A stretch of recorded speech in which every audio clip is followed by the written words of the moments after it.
मतलब वो अलग ही लेवल का बंदा था। ভারতের বিহারের পোলাপানগো আন্দোলন থামান্যের জন্য পুলিশ ব্যারিকেড দিতেছে আর পোলাপান সেই ব্যারিকেড ভাঙ্গিয়া খেলনা বানাই চালাইতে আছে। मतलब वो अलग ही लेवल का बंदा था। এই বিহারের পোলাপানকে উপরে ওয়াটার গান মারতে আছে পুলিশ, আর পোলাপান এই পানির ভিতরে যাই গোসল করে।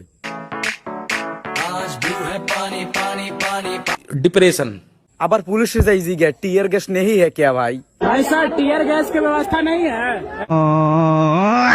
পোলাপান থামান্যের জন্য পুলিশ দড়ি দিয়ে আটকাই দিছে, আর পোলাপান এই দড়ি দিয়ে দড়ি টানাটানি গেলে পুলিশের লগে। मतलब वो अलग ही लेवल का बंदा था। এখন পুলিশ কোনোভাবেই অগো আটকাইতে পারে না। পরে হচ্ছে কি সবাই একসাথে করিয়ে পার্লামেন্টের গেট দেশে আটকাইয়া পোলাপান হে গেট ভাঙ্গি চুরে লইয়া আড়ালেছে। পোলাপানের উপরে যেই পুলিশ লাঠি চার্জ করতে যায়, পোলাপান হ্যাঁ দাঁড়াইয়া জাতীয় সঙ্গীত গাওয়া শুরু করে। ভাই চিন্তা করেন। मतलब